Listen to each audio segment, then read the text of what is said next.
हरे राम राम राम हरे हरे, हरे कृष्णा कृष्ण कृष्ण हरे हरे। यह ध्वनि मन की सारी गंदगी साफ कर देगी, चाहे वह किसी भी प्रकार की गंदगी क्यों ना हो। यह ध्वनि प्रत्येक व्यक्ति को आकर्षित कर सकती है और यही ध्वनि हमारे घर में भी गुंजायमान हुई। इस महामंत्र की दिव्य ध्वनि से के कीर्तन द्वारा हम अत्यंत सहजता पूर्वक अपनी कृष्ण भावना को जागृत कर सकते हैं। तो चलिए आज हम अपनी कृष्ण भावना को पुनर्जागृत करते हैं। हमारे यहाँ भव्य हरि कीर्तन का आयोजन हुआ था। ये कार्तिक का पावन महीना, एकादशी का दिन चुना था मेरी मदर इन लॉ ने, और हमारे यहाँ ये हरि कीर्तन हुआ। और यकीन मानिए, इससे ज़्यादा अच्छा पल मेरी लाइफ में नहीं आया होगा और मुझे बहुत अच्छा लगा। हमारे यहाँ हरि कीर्तन आप कह सकते हैं कि ये होगा अष्टप्रहरी भी कहा जाता है इसे। 8 पहर में होने वाली पूजा, 8 पहर तक लगातार होने वाली पूजा, हरि का नाम जपना, और इसे नाम जाप भी कहा जाता है।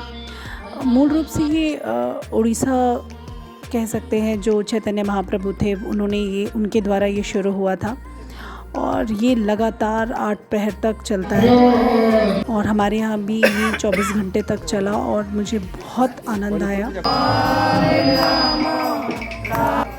ढोलक और मंजीरे की ताल से लगातार एक नाम हरे राम राम राम हरे हरे, हरे कृष्णा कृष्णा कृष्णा हरे हरे का जाप निरंतर 24 घंटे तक चला। और इससे ना सिर्फ हम बल्कि मुझे लगता है कि पूरा वातावरण ही शुद्ध हो गया था। और इसीलिए ही ये अविस्मरणीय पल को मैं आप सबके साथ शेयर कर रही हूँ आज। तो आप ज़रूर विज़िट करिए और देखिए, हो सकता है इसे देखने पर आपकी भी कोई मनोकामना अधूरी हो, वो भी पूर्ण हो जाए।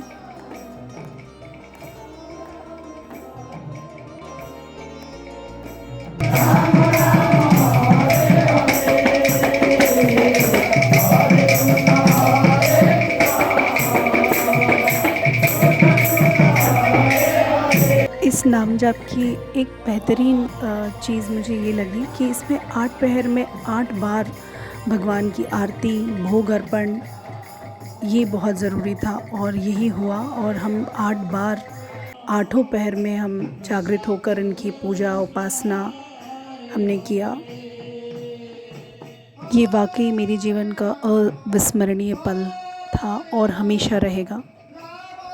कि कृष्ण ध्वनि जैसे ही हमारे घर में गूंजी, मानो लोगों का हुजूम उमड़ने लगा। भगवान कृष्ण स्वयं अपने दर्शन के लिए अपने भक्तों को जिस तरह से बुलाते हैं, उसी तरह से हमारे यहाँ भी लोगों का हुजूम बढ़ने लगा और ये शक्ति चारों दिशाओं को गुंजायमान कर रही थी।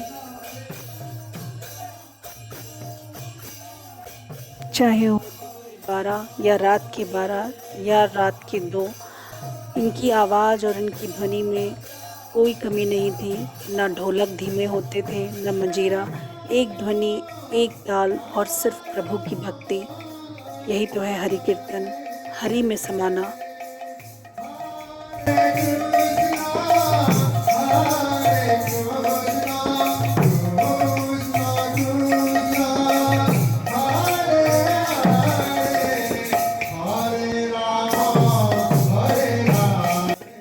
कुल मिला के ये 4 मंडलियाँ थीं और हर एक मंडली में 20 से 21 मेंबर होते हैं। एक मंडली का जो ड्यूरेशन होता था वो 1 घंटे का होता था और वो घंटा ख़त्म होने पर वो मंडली पहले से एंटर कर लेती थी।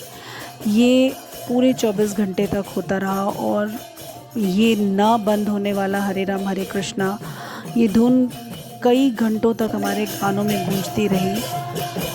इस हरि कीर्तन की एक खास बात और एक ये भी है कि ये हरि कीर्तन हमारे यहाँ रुद्राक्ष के बड़े पेड़ के नीचे ही हुआ। रात के 10 बजे के बाद की है रात के 2 बजे की आरती और इसी तरह हमने परिक्रमा लगा के हर 4-4 घंटे में हम ये आरती करते थे और हर बार उन्हें एक नया भोग लगाया जाता था। भगवान मानो स्वयं प्रकट हो जाएंगे, इस तरह से पूरी धरती गूंज रही थी। और ऐसा माना जाता है कि अगर हरि कीर्तन में शक्ति है और अगर हरि कीर्तन आप दिल से करते हैं तो प्रभु को एक बार ज़रूर, भले ही वो 1 सेकंड के लिए, उन्हें धरती पर आना ही होता है। तो पूरी रात हरि कीर्तन होने के बाद ये है सुबह का नज़ारा। और ना उत्साह में कमी है, ना थकान दिख रही है। वही उत्साह और उमंग के साथ हरि कीर्तन चलता रहा। जिस टाइम पर शुरू हुआ था उसी समय पर ही इसका समापन हुआ, और समापन भी पूरे उत्साह के साथ किया गया।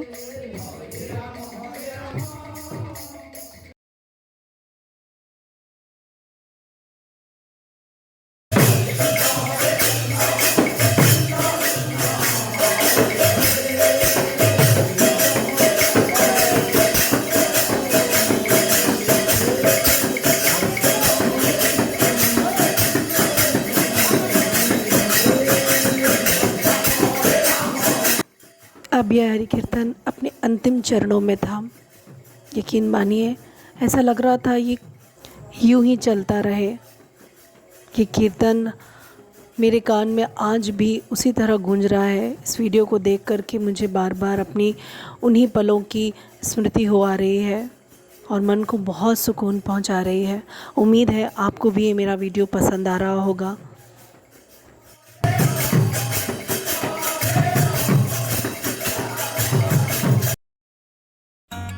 ये है हमारे हरि कीर्तन की कुछ यादगार पल। हमने कलश यात्रा से शुरू करके वापस कलश यात्रा पर ही समाप्ति की थी इस हरि कीर्तन की।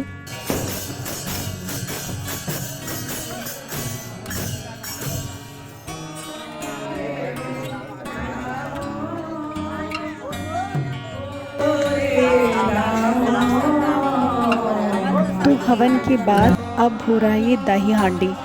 ये हरि कीर्तन का आखिरी पर सबसे महत्वपूर्ण पार्ट है। यही आशीर्वाद का एक समय है। यह अविस्मरणीय पल मैंने आपके साथ शेयर किया। आपको मेरा वीडियो कैसा लगा ज़रूर मैसेज करके बताइएगा। फिर मिलेंगे अगले वीडियो में। तब तक के लिए मुझे विदा दीजिए। राधे राधे।